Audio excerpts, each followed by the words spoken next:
Tempo do Advento, 24 de dezembro. Tema 29. Esperando Jesus.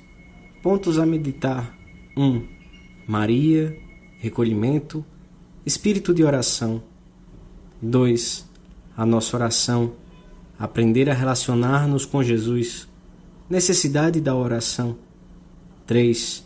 Humildade, relacionamento com Jesus. Jaculatórias. Recorrer a José, mestre de vida interior. Pelo sinal da Santa Cruz, livrai-nos Deus, nosso Senhor, dos nossos inimigos.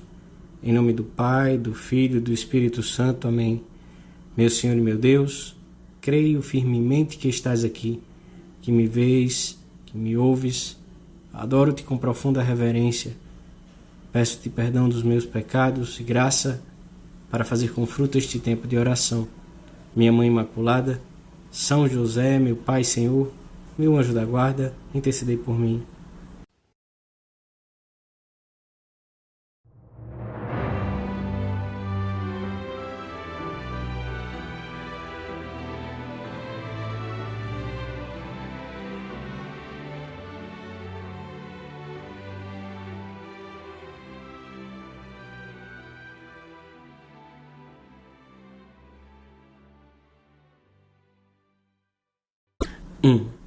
Pelas entranhas de misericórdia do nosso Deus, visitar-nos-á o sol que nasce do alto, a fim de iluminar os que estão sentados nas trevas e nas sombras da morte, e dirigir os nossos pés pelo caminho da paz.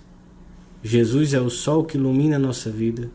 Se queremos que todas as nossas coisas tenham sentido, devem referir-se a Ele. De modo muito especial e extraordinário, a vida da Virgem Maria está centrada em Jesus, particularmente nesta véspera do nascimento do seu Filho. Mal podemos imaginar o recolhimento da sua alma. Assim esteve sempre, e assim devemos aprender a estar nós, que andamos habitualmente tão dispersos e nos distraímos por coisas de tão pouca monta. Uma só coisa é verdadeiramente importante na nossa vida: Jesus e tudo o que se refere a Ele. Maria guardava todas estas coisas, ponderando-as em seu coração. Sua mãe considerava todas estas coisas no seu coração. Por 2 vezes, o evangelista menciona esta atitude da Virgem perante os acontecimentos de que participava.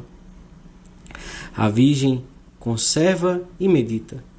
Pratica esse recolhimento interior que lhe permite avaliar e guardar os acontecimentos, grandes ou pequenos, da sua vida.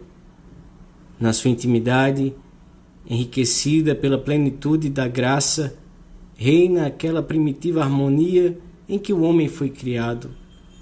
Nenhum lugar melhor para guardar e ponderar essa excepcional ação divina no mundo de que ela é testemunha. Depois do pecado original, a alma perdeu o domínio dos sentidos e a orientação natural para as coisas de Deus. Mas na Virgem não foi assim.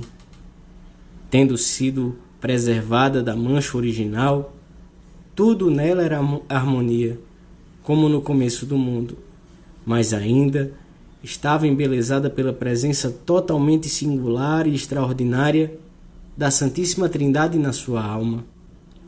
Maria está sempre em oração, porque faz tudo por referência ao seu Filho. Quando fala com Jesus, faz oração.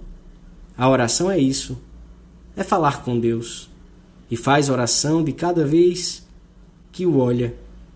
Isso também é oração, como quando olhamos com fé para Jesus sacramentado, realmente presente no sacrário, e quando lhe pede alguma coisa ou lhe sorri, tantas vezes, ou quando pensa nele. A sua vida esteve determinada por Jesus, e para ele se orientavam permanentemente os seus sentimentos. O seu recolhimento interior foi constante.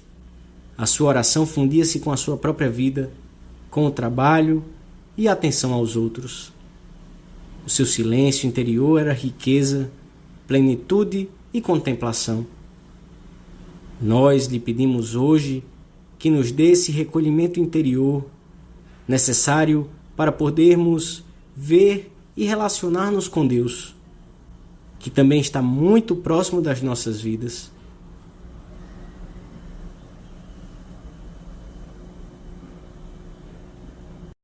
Dois. Hoje sabereis que o Senhor vem, e amanhã contemplareis a sua glória. Maria ensinta-nos nesta véspera do nascimento do seu Filho a não abandonar nunca a oração, o trato com o Senhor. Sem oração, estamos perdidos, e com ela somos fortes e levamos para a frente as nossas tarefas. Entre muitas outras razões, devemos orar também porque somos frágeis e culpados. É preciso reconhecer real e humildemente que somos pobres criaturas, cheios de ideias confusas, frágeis e débeis, continuamente necessitados de força interior e de consolo. A oração dá forças para cometer os grandes ideais, para manter a fé, a caridade, a pureza, a generosidade, dá ânimos para sair da indiferença e da culpa. Se por desgraça se cedeu à tentação e à fraqueza, dá luz para ver e julgar os acontecimentos da própria vida e da história a partir da perspectiva de Deus e da eternidade. Por isso, não deixem de orar. Não passe nenhum dia sem que tenham orado um pouco. A oração é um dever, mas é também uma alegria, porque é um diálogo com Deus por meio de Jesus Cristo. Temos que aprender a ganhar intimidade com o Senhor através da oração mental, em momentos como este, em que nos dedicamos a falar-lhe silenciosamente dos nossos assuntos, a agradecer-lhe, a pedir-lhe ajuda, a estar com Ele. Ao longo da nossa vida, não encontraremos ninguém que nos escute com tanto interesse e com tanta atenção como Jesus. Nunca ninguém levou tão a sério as nossas palavras.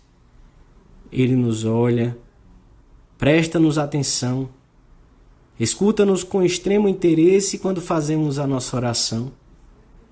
A oração é sempre enriquecedora, mesmo nesse diálogo mudo diante do sacrário, em que não articulamos palavras. Basta nos olhar e sentir-nos olhados. Como isso é diferente do palavreado de tantos homens que não dizem nada porque não têm nada que comunicar. Da abundância do coração fala a boca. Se o coração está vazio, que poderão dizer as palavras? E se está doente de inveja, de sensualidade, que conteúdo terá o diálogo? Da oração, no entanto, saímos sempre com mais luz, com mais alegria, com mais força. Poder fazer oração é um dos maiores dons do homem. Falar e ser escutado pelo seu Criador. Falar com Ele e chamá-lo amigo. Na oração, temos que falar com o Senhor com toda a simplicidade. Pensar e entender o que falamos e com quem falamos e quem somos os que ousamos falar com tão grande Senhor. Pensar isto e outras coisas semelhantes sobre o pouco que o temos servido e o muito que estamos obrigados a servi-lo é oração mental. Não penseis que é outra algarávia, nem vos espante o nome. Alguns podem pensar que é extraordinariamente difícil fazer oração, ou que é para pessoas especiais. No Evangelho, podemos ver uma grande variedade de tipos humanos que se dirigem ao Senhor com confiança. Nicodemos, Bartimeu, as crianças, com as quais o Senhor se alegra especialmente, uma mãe, um pai que tem um filho doente, um ladrão, os magos, Ana, Simeão, os amigos de Betânia, todos eles e agora nós falamos com Deus.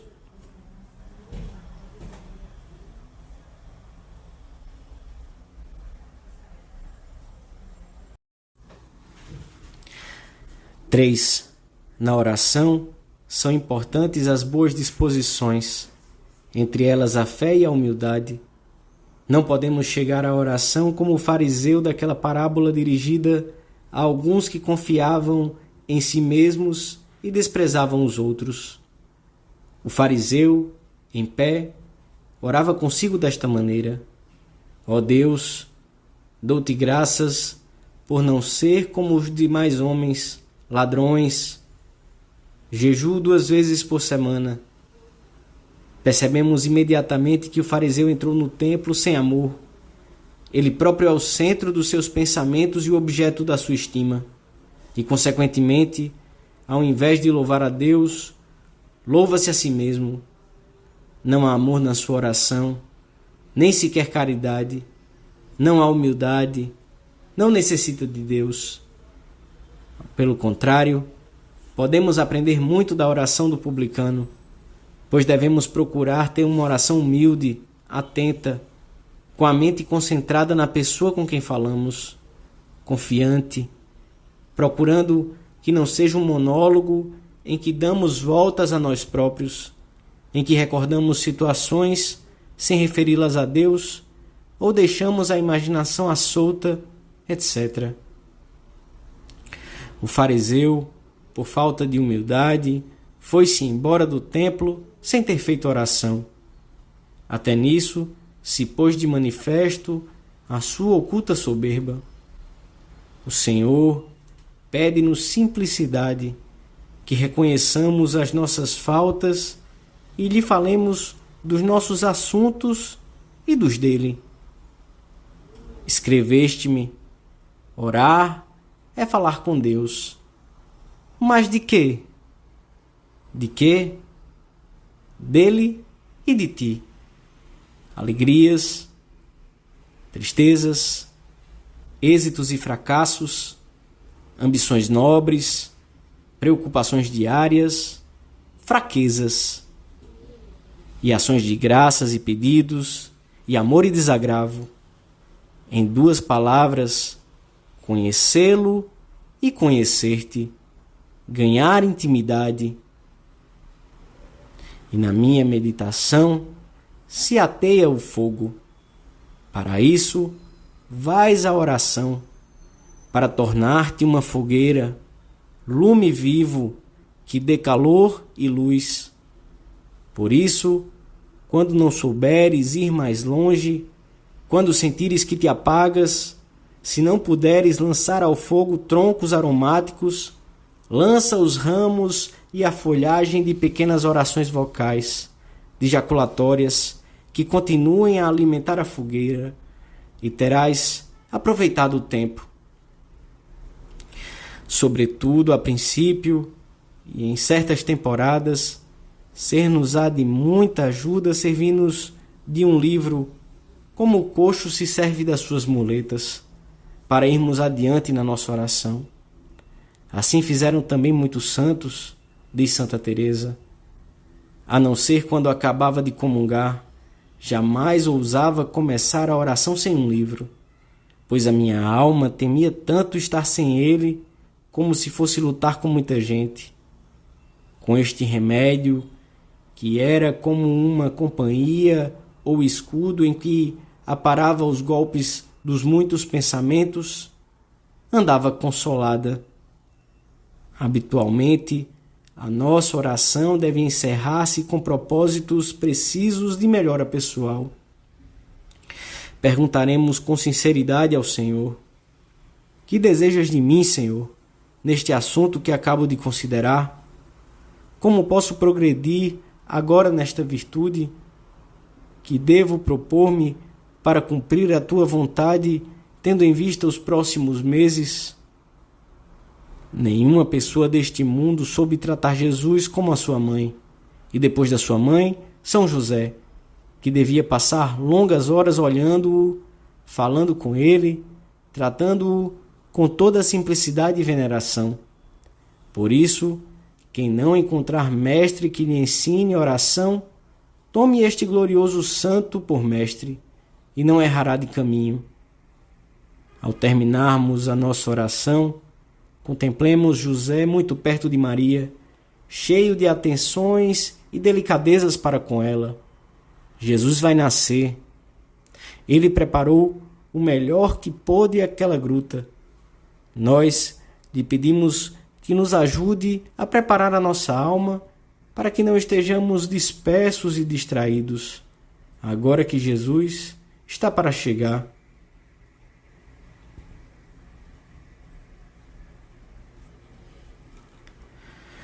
Dou-te graças, meu Deus, pelos bons propósitos, afetos e inspirações que me comunicaste nesta meditação. Peço-te ajuda para os pôr em prática. Minha Mãe Imaculada, São José, meu Pai e Senhor, meu anjo da guarda, intercedei por mim.